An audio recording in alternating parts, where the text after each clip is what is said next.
పూర్తి డైలాగ్ చెప్పది ఏంది. మళ్ళీ మళ్ళీ కొంచెం మైక్ తీసుకొని చెప్పు, బాగా బాగా వినపడుతుంది నాకు. ఏం జాతరలో మళ్ళీ మళ్ళీ చెప్పు. గంగమ్మ జాతరలో పొట్టేళ్ల తలకాయలు కోసినట్టు రప్ప రప్ప రప్ప రప్ప ఏంది రపా రప రపా రప నరికేస్తాం. అదే ఒక పోస్టరా? అదే సినిమా డైలాగ్ అనుకుంటా స్వామి. యా cinema dialogue? Pushpa 2 sir. Pushpa cinema dialogue అది.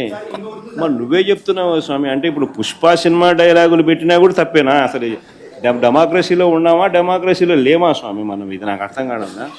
అంటే పుష్ప సినిమా డైలాగులు పెట్టినా తప్పే, పుష్ప ఫోటోలు పెట్టినా తప్పే, గడ్డ మిట్టనే తప్పే, గడ్డ మిట్టనే తప్పే. ఏంది స్వామి ఇది? ఏ ప్రపంచంలో ఉన్నాము? ఇదంతా డెమోక్రసీలో ఉన్నామా డెమోక్రసీలో లేమా? అలాగే ఇది గత ప్రభుత్వ పాలకులు కూడా ఇది గుర్తుపెట్టుకోవాలి. మీరు కనుక ఇలా అలాగే ప్రత్యేకించి రోడ్ల మీదకి వచ్చి బ్యానర్లు పట్టుకొని గొంతుకులు కూసేస్తాం. సినిమాలు చెప్పడానికి చాలా బాగుంటాయి ఇవి. నేను సినిమాల నుంచి వచ్చిన వాడిని.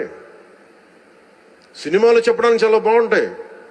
నిజ జీవితంలో నమ్మి మోసపోకండి.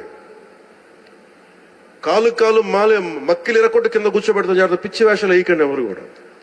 ఇవి సరదాగా ఉండే విషయాలు కాదు ఇవి. శాంతి భద్రతలను ఏమాత్రం క్షీణిస్తే చిన్నపాటిది కూడా సహించం. మీకు బలంగా తెలియజేస్తాం ప్రజలందరికీ కూడా. పిచ్చి పిచ్చి మాటలు మాట్లాడకండి ఎవరు. సరదాగా లేం మేము ఇక్కడ. పిచ్చి వేషాలు వేస్తే తొక్కి నార తీస్తాం, గుర్తుపెట్టుకోండి. ఇది సంస్కారం కాకపోయి, ఇది సభకు కరెక్ట్ కాకపోయినా చెప్తున్నాను. ఇది ఈ రోజు ఏదో బల ప్రదర్శన చేసే పరిస్థితి కనిపిస్తూ ఉంది. ఈ రోజు వైసీపీ మూకలని కూడా రోడ్డు మీదకి వచ్చి అదే హింసా రాజకీయాలని బయటకు మళ్ళా తీసుకొస్తాము, లేకపోతే హింసా రాజకీయాలను ప్రేరేపిస్తాము, లేకపోతే బయటకు వచ్చి 2029లో రపారపా కోస్తాము, ఇలాంటి పదాలు చాలా ఎక్కువగా వినిపిస్తున్నాయి. వీళ్ళందరికీ ఒకటే చెప్తున్నానండి, ఇక్కడ మీ ఆటలు సాగు. ఇక్కడ ఉన్నది చంద్రబాబు నాయుడు గారు, ఎన్డీఏ కూటమి. ఎట్టి పరిస్థితుల్లోని కూడా లా అండ్ ఆర్డర్ ప్రాబ్లం వచ్చినా, జనాల్ని రెచ్చగొట్టే పరిస్థితుల్లో మీరు ఎటువంటి వ్యాఖ్యలు చేసినా, అదేవిధంగా ఆడబిడ్డల్ని అవమానకరంగా మాట్లాడినా ఎట్టి పరిస్థితుల్లోని టాలరేట్ చేసే ప్రసక్తి ఉండదు. దానికి తగ్గ మూల్యాన్ని కూడా మీరు కూడా చెల్లించుకుంటారు. దీనికి కొంచెం జాగ్రత్త పడాల్సిందిగా వైసీపీ మూకలకి చెప్తున్నాం.